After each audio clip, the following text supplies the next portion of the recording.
दतिया विधानसभा उपचुनाव में कांग्रेस ने बीजेपी को बड़ा झटका दिया है। यहां कांग्रेस प्रत्याशी घनश्याम सिंह ने बीजेपी के आशुतोष तिवारी को 6016 मतों से हरा दिया है। एक और बीजेपी ने जहां पूरी ताकत झोंक दी, मुख्यमंत्री, उप मुख्यमंत्री, प्रदेश अध्यक्ष, मंत्री, पूर्व गृह मंत्री नरोत्तम मिश्रा सहित कई कद्दावर नेताओं ने वहां डेरा डाला। कई बड़े मंत्री पहुंचे, केंद्रीय स्तर के नेता पहुंचे। इसके बावजूद कांग्रेस ने वहां पर बीजेपी को मात दे ही दी।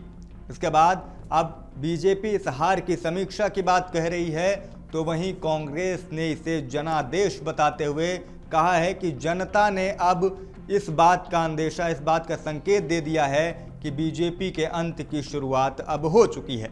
ये तो थी विधानसभा उपचुनाव के परिणाम की बात, लेकिन अब बात करेंगे परिणाम के पीछे की वजहों की कि आखिर बीजेपी से कहां चूक हो गई और वो कौन से कारण हैं जिनके चलते कांग्रेस एक बार फिर दतिया विधानसभा पर बाजी मारने में सफल हो गई है।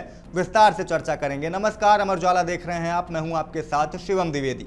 सबसे पहले बात करेंगे उस शख्स की जिसका नाम इस उपचुनाव की घोषणा के बाद पूरे प्रदेश ही नहीं बल्कि देश भर में चर्चा में रहा। जी हां, नरोत्तम मिश्रा। नरोत्तम मिश्रा का टिकट काटने का फैसला बीजेपी को यहां पर भारी पड़ गया। नरोत्तम मिश्रा दतिया के काफी कद्दावर नेता हैं, यहां से कई बार के विधायक हैं और यहां के विधायक रहते हुए गृह मंत्री भी बने। यहां तक कि शिवराज सिंह सरकार में नंबर 2 के चेहरे माने जाते थे, गृह मंत्रालय उनके पास था। इस बार भी जब राजेंद्र भारती की सदस्यता रद्द हुई और उपचुनाव की घोषणा हुई, तो सबसे पहला कयास यही, सबसे तेज अटकल यही लगाई जा रही थी कि इस बार भी बीजेपी से प्रत्याशी नरोत्तम मिश्रा ही होंगे। खुद नरोत्तम मिश्रा भी इस बात को लेकर बेहद आश्वस्त थे, यहां तक कि उन्होंने टिकट की घोषणा होने से पहले नामांकन फॉर्म भी खरीद लिया था। कई जगहों पर उन्होंने सभाएं भी की थी और लोगों से जनसंपर्क भी शुरू कर दिया था। लेकिन बीजेपी ऐन मौके पर एक फैसला करती है जिसके बाद पूरे जो दतिया का चुनाव है, दतिया का उपचुनाव है, उसका पूरा समीकरण बदल जाता है। दरअसल नरोत्तम मिश्रा का टिकट काटकर पूर्व संगठन मंत्री आशुतोष तिवारी को बीजेपी ने चुनावी मैदान पर उतार दिया। लेकिन यह फैसला बीजेपी की सबसे बड़ी गलती साबित हुआ। अब चुनाव परिणाम आने के बाद यही लग रहा है। क्योंकि जैसे ही ये खबर आती है कि नरोत्तम का टिकट कट गया है, पूरे दतिया में बवाल हो गया था। एक साथ संगठन के कई पदाधिकारियों ने जिलाध्यक्ष से लेकर निचले स्तर तक इस्तीफा दे दिया, सड़कों पर उतर गए। ग्वालियर झांसी हाईवे में 8 किलोमीटर लंबा जाम लग गया था। जिसके बाद नरोत्तम मिश्रा खुद सामने आए और उन्होंने अपने समर्थकों से संयम बरतने की अपील की और इसके बाद चुनाव प्रचार में भी जुड़ गए। एक वीडियो भी वायरल हुआ था जिसमें वो आशुतोष तिवारी के लिए वोट मांगने की अपील कर रहे थे, वोट की अपील कर रहे थे और इस दौरान नरोत्तम भावुक भी हो गए, उनकी आंखों से आंसू भी निकल आए थे। और अब जब चुनाव परिणाम आए हैं तो ये साफ दिख रहा है कि नरोत्तम मिश्रा के उन्हीं आंसुओं में आशुतोष तिवारी के अरमान भी बह गए। यानी पहली वजह रही नरोत्तम मिश्रा का टिकट काटना, जिसके चलते बीजेपी की हार वहां पर मानी जा रही है। दूसरा बड़ा चेहरा है कार्यकर्ताओं की नाराजगी और वहां पर जो उनका उत्साह था वो उत्साहहीन होना। दरअसल नरोत्तम का टिकट कटने के बाद भले ही कार्यकर्ता जो नाराज थे उन्हें मनाने का दावा किया गया हो, लेकिन उनकी जो जमीनी स्तर पर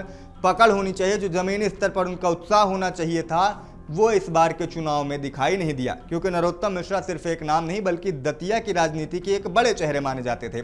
और ऐसे में जब उनका टिकट कटा तो कार्यकर्ताओं में इस उपचुनाव को लेकर कोई खास उत्साह देखने को नहीं मिला। हालांकि नरोत्तम मिश्रा अंत तक लगे रहे, काउंटिंग के बीच भी उन्होंने आशुतोष तिवारी की जीत का दावा भी किया। लेकिन कार्यकर्ताओं में जो उत्साह दिखाई देना चाहिए था, समर्थकों में जो उत्साह होना चाहिए था, जो जमीन पर कार्यकर्ता काम करते हैं, वो इस बार के चुनाव में उस स्तर पर देखने को नहीं मिला। यानी कार्यकर्ताओं की उत्साहहीनता और कार्यकर्ताओं की नाराजगी को दूसरी वजह माना जा रहा है यहां पर बीजेपी की हार का। अब बात तीसरी सबसे अहम वजह की। बीजेपी अक्सर जातीय समीकरण साधने की कोशिश करती है, इस चुनाव में भी करने की कोशिश की गई। जातीय समीकरण भी इस चुनाव में एक बड़ी वजह माना जा रहा है। यहां पर 40,000 कुशवाहा वोटर हैं और 20,000 यादव मतदाता यहां पर हैं। ब्राह्मण मतदाताओं को साधने के लिए नरोत्तम मिश्रा की जगह दूसरे ब्राह्मण यानी आशुतोष तिवारी को ही यहां पर टिकट दिया गया था। ये बात ठीक ठाक थी, लेकिन जो दूसरे वर्ग के मतदाता थे उन्हें साधने में बीजेपी बुरी तरह असफल रही। यादव मतदाताओं को साधने की जिम्मेदारी सीधे सीएम मोहन यादव के कंधों पर थी। रोड शो किए गए, प्रचार किया गया, प्रचार प्रसार हुआ, सीएम मोहन यादव खुद मैदान में उतरे, लेकिन इस बार उतने प्रभावी साबित नहीं हुए। यानी यादव मतदाताओं के बीच सीएम मोहन यादव अपनी बात या कहें तो नहीं पहुंचा पाए, या फिर यादव मतदाता उनसे कन्विंस नहीं हो पाए। वहीं कुशवाहा को लेकर भारत सिंह कुशवाहा को जो सांसद उन्हें जिम्मेदारी दी गई थी, लेकिन वो भी उतने कारगर साबित नहीं हुए।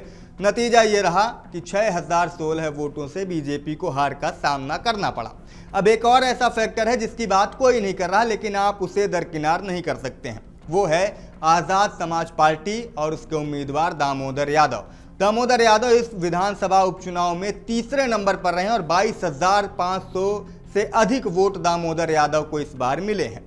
22,000 वोट के साथ तीसरे नंबर पर दामोदर यादव रहे हैं, और इनमें कुछ वोट ऐसे भी शामिल हैं जो बीजेपी को मिला करते थे। यानी यादव हो गए, दलित वर्ग हो गया और ओबीसी वर्ग हो गया।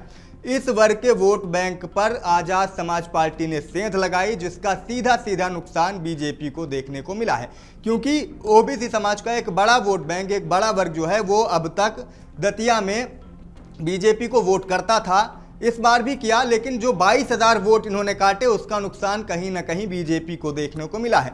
तो ऐसे में एक वजह दामोदर यादव को भी माना जा सकता है।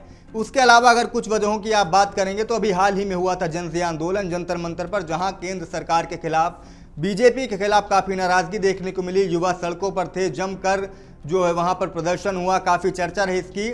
इसका असर आपको बांकीपुर विधानसभा सीट पर भी दिखा है, जहां पर बीजेपी के राष्ट्रीय अध्यक्ष वहां से कई बार विधायक रहे, लेकिन इस बार वहां भी बीजेपी हार गई और जनसुराज के प्रशांत किशोर ने वहां पर अच्छी खासी बढ़त के साथ जीत हासिल की है। तो वही एक फैक्टर ये भी है कि कुछ जो युवा वर्ग के वोटर थे, जो जनजी वर्ग के वोटर थे, वो वोट हो सकता है इस बार बीजेपी को ना मिले हों, और ऐसे में जनजी भी एक बड़ा फैक्टर बीजेपी की हार के लिए माना जा सकता है। इसके अलावा हाल ही में आपने देखा होगा किसान आंदोलन भोपाल की राजधानी में हुआ था। किसानों के बीच भी सरकार से नाराजगी थी, मूंग खरीदी को लेकर, खाद खरीदी में टोकन व्यवस्था को लेकर, और कई किसानों ने इस बार भोपाल कूच किया था, सीएम आवास घेरने की कोशिश भी की थी। बाद में किसानों और सरकार के बीच वार्ता हुई, सहमति बन गई, लेकिन कहीं ना कहीं किसानों का एक बड़ा जो वोट बैंक है वो भी इस बार बीजेपी से छिटकता हुआ नजर आया है। यानी कुल मिलाकर ये सारे वो समीकरण हैं, ये सारे वो फैक्टर है जो कहीं ना कहीं बीजेपी की जीत के बीच रोड़ा बन गए, और कांग्रेस ने 6000 मतों से ये चुनाव निकाल लिया है। फिलहाल बड़े बड़े नेताओं के बयान भी अब इसमें सामने आ रहे हैं। बीजेपी जहां हार की समीक्षा की बात कह रही है, तो वहीं कांग्रेस इसे जनता का जनादेश बता रही है और बीजेपी के अंत की शुरुआत भी बता रही है। लेकिन हो ना हो, एक बात बहुत मायने रखती है कि जो उपचुनाव है वो सत्ता का चुनाव माना जाता है, और यहाँ पर बीजेपी ने पूरी ताकत झोंक दी थी। मुख्यमंत्री मोहन यादव से लेकर नरोत्तम मिश्रा तक, या आप कहें उप मुख्यमंत्री, केंद्रीय मंत्री, सांसद, विधायक, सभी तरह के नेता यहाँ पर मौजूद रहे, जमकर प्रचार प्रसार किया, लेकिन कांग्रेस ने तब भी यहां से बाजी मार ली। अब ऐसे में देखना ये होगा कि 2028 में इस चुनाव परिणाम का कितना जो है वो रिफ्लेक्शन देखने को मिलता है, और ये चुनाव परिणाम 2028 के विधानसभा चुनाव की नई रणनीतियों को किस तरह प्रभावित करते हैं, यह देखने वाली बात होगी। फिलहाल आपको क्या लगता है कि बीजेपी की हार के और क्या कारण हो सकते हैं, इससे इतर बीजेपी की हार के और क्या वजहें हैं? अगर आपको कुछ लगती हैं तो कमेंट करके हमें ज़रूर बताइएगा, और अगर ये वीडियो पसंद आए तो इसे लाइक और शेयर कीजिएगा, चैनल को सब्सक्राइब कीजिएगा। मेरा नाम शिवम द्विवेदी है। तमाम ऐसी खबरों के लिए बने रहें अमर उजाला के साथ। नमस्कार।